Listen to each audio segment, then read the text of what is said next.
आतंकी हमला हो रहा है, बलूचिस्तान में बलूच लिबरेशन आर्मी ने उत्पात मचा रखा है, पीओके में बगावत के सुर तेज हो रहे हैं और अब पीटीआई समर्थक सड़क पर उतर गए हैं। शहबाज सरकार कितना दबाएगी इन प्रदर्शन को, क्या दबा पाएगी और क्या ये गृह युद्ध और तेज हो सकता है? गृह युद्ध की तरफ पाकिस्तान बढ़ रहा है। देखिए, निश्चित रूप से मैं अब कहूंगा कि हालांकि मैं पहले इस चीज से बचता था कि पाकिस्तान को एक फेल्ड स्टेट हम लोग कहें, लेकिन मैं देख रहा हूँ लगातार बहुत सारे आर्टिकल्स में देख रहा हूँ जो अलग अलग मीडिया, हम लोग विदेशी मीडिया के द्वारा पब्लिश हो रहे हैं, जो ये बोल रहे हैं कि बहुत सारे इंटेलेक्चुअल कह रहे हैं कि पाकिस्तान अब एक फेल्ड स्टेट की ओर बढ़ रहा है। और आपने बिल्कुल सही बात कही कि पाकिस्तान में हो सकता है एक सिविल वॉर भी हो जाए, और ये सिविल वॉर कुछ वैसा ही होगा जैसा 1970s में 71 में आपका पूर्वी पाकिस्तान में हुआ था, अंतोगत्वा उसका एक बांग्लादेश बना।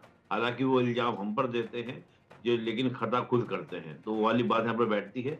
और देखिए, अभी आप देखिए, कल या परसों की बात है, जो मुशर्रफ बीवी जो हैं इमरान खान की पत्नी, उन्होंने एक और बयान दिया था जिसके ऊपर शहबाज शरीफ ने कहा कि अगर पाकिस्तान और सऊदी की दोस्ती की तरफ कोई हाथ उठेगा तो उस हाथ को तोड़ दिया जाएगा।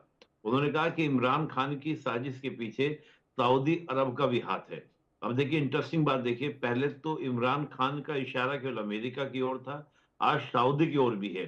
और हम देखें चौतरफा, यानी कि हर तरीके से हमला करने का प्रयास पीटीआई, इमरान खान और इमरान खान के समर्थक जो है वो कर रहे हैं।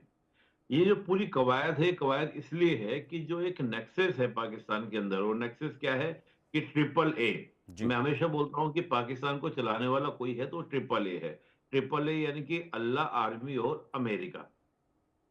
उस ट्रिपल ए पे तो अटैक हो ही रहा है, यानी कि जो आर्मी और सेना, जो पॉलिटिकल पार्टी शहबाज शरीफ के बीच में जो गठजोड़ से, लेकिन इमरान खान इस बात को भूल जाते हैं कि वो भी तो आर्मी के सपोर्ट से ही पावर में आए थे। जी। और पाकिस्तान का इतिहास है 1947 से लेकर आज तक अगर आप देखें, तो पाकिस्तान की आर्मी ने जब पावर अपने हाथ में ली, और पाकिस्तान की आर्मी का कहना यह रहा कि पॉलिटिकल तरीके से हम कभी भी भारत से लड़ नहीं पाएंगे।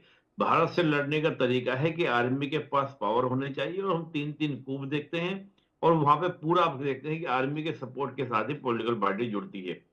लेकिन इमरान खान को जो बैक है आप देखेंगे तो चीन की बैक है। तो मैं मान रहा हूं कि जो इस समय घटनाक्रम पूरा हो रहा है, अब देखिए, किसी भी पार्टी के अंदर, पार्टी पीटीआई की हम बात करते हैं, चुनाव हुए निर्दलीय, क्योंकि पार्टी का सिंबल भी इनका छीन लिया गया था। और जब चुनाव हुए निर्दलीय खड़े हुए, निर्दलीय खड़े होने के बाद भी पीटीआई के कार्यकर्ता ज्यादा आपके जीत कर आए, जो उम्मीदवार से ज्यादा जीत कर आए। लेकिन सरकार किसकी बन रही है? वो शहबाज शरीफ की बन रही है, बिलावल भुट्टो की बन रही है। तो वो भी एक पूरा घटनाक्रम कि जनता इस बात को भुनाने का प्रयास जनता के बीच में जी। कि सरकार का समर्थन हमको ठीक मिला है। है। लेकिन इस प्रकार के प्रदर्शन करने के लिए ऊर्जा, पैसा, सब चीज चाहिए, कहां से मिल रही है? ये ये मिल कहां रही से है मिला? ये बड़ा पीटीआई और सवाल है, बिल्कुल ये बड़ा सवाल है।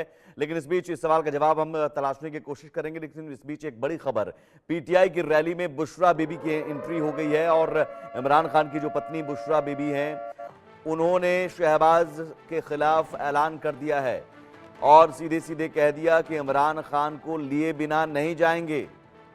बुशरा बीबी का यह ऐलान, और इस ऐलान के जरिए आप समझिए, और चूंकि फाइनल कॉल, इमरान खान ने इस प्रदर्शन को फाइनल कॉल बताया था, ये आखिरी मौका बताया था, और बुशरा बीबी अब इस रैली में पहुंची और उन्होंने साफ तौर पर कह दिया कि इमरान खान को लिए इस बार नहीं जाएंगे। तो ये बिगुल जो फूंका गया है, ये बगावत जो है, ये विद्रोह जो है, ये इमरान खान की रिहाई जब तक नहीं होगी तब तक तो शहबाज सरकार क्या करेगी? देखिए, भीड़ हजारों की संख्या में सड़कों पर, और सिर्फ पाकिस्तान में नहीं, दुनिया भर में अलग अलग देशों में जो इमरान खान के समर्थक हैं प्रदर्शन कर रहे हैं सड़कों पर उतरकर।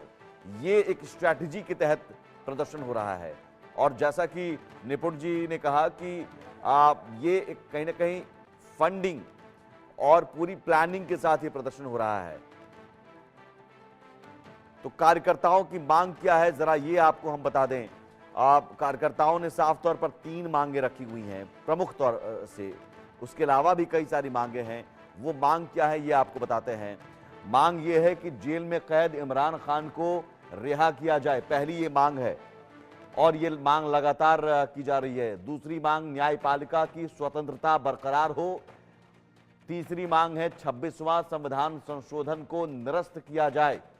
जिस संशोधन के तहत जो धरना प्रदर्शन पर बैन लगाने की बात कही, जनरल असीम मुनीर को पद से हटाना, क्योंकि असीम मुनीर माना जा रहा है मास्टरमाइंड है इमरान खान को जेल में डालने के लिए। पीटीआई कार्यकर्ताओं पर लगे मुकदमे वापस हो, पांचवी ये बड़ी मांग।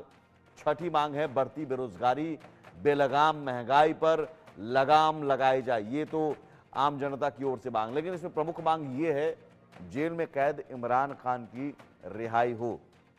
अब सवाल यह है कि पाकिस्तान को कितना नुकसान हुआ है इस प्रदर्शन के जरिए, और पाकिस्तान को कितना नुकसान अब तक हुआ है ये आपको बताते हैं। प्रदर्शन में पीटीआई के 270 करोड़ रुपए खर्च हुए हैं।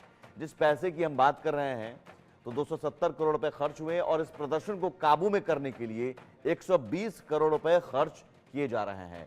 प्रदर्शन में 150 करोड़ रुपए का नुकसान हुआ है, जो सार्वजनिक संपत्तियों का भी नुकसान होता है, सरकारी संपत्तियों का नुकसान हुआ है। लेकिन ये 270 करोड़ का जो आंकड़ा है, ये 270 करोड़ का आंकड़ा अपने आप में सवाल है कि ये कहां से आए, और ये स्थिति अभी शुरू हुई है, अभी झड़प की स्थिति बनती नजर आ रही है। हमारे साथ जो मेहमान जुड़े हुए हैं निपुण आलमबायन साहब। निपुण जी, आपने जिस आंकड़ा का जिक्र किया, मैं इसमें लाना चाहूंगा प्रफुल्ल साहब को भी इस डिबेट में। जो 270 करोड़ का आंकड़ा है प्रफुल्ल बख्शी जी, ये कहां से आ रहा है? क्योंकि पाकिस्तान में माना जाता है कभी भी सत्ता बदलती है, सत्ता में कोई आता है तो उसके पीछे कोई विदेशी ताकत ही होती है। नहीं, आप बिल्कुल ठीक कह रहे हैं कि ये जो सत्ता जो बदल रही है, इसमें इमरान के सपोर्टर्स फॉरेन में हैं और शहबाज के भी सपोर्टर्स हैं, क्योंकि शहबाज के सपोर्टर्स आर्मी के मैक्सिमम हैं, और जहां जहां पाकिस्तान की आर्मी का सपोर्ट है वहां पे शहबाज को सपोर्ट मिलेगा। इसमें मैं ये बता दूं आपको, अमेरिका में सबसे ज्यादा उनको इस समय हेल्प मिलने लगी है, क्योंकि अब अमेरिकन ने डिसाइड कर लिया है कि अगर शहबाज कमजोर होता है पाकिस्तान की आर्मी कमजोर होगी, क्योंकि इमरान को पाकिस्तान की आर्मी ने निकाला है, पहले लेके आए थे, अब निकाला है। तो अब वो अगर पाकिस्तान की आर्मी कमजोर होती है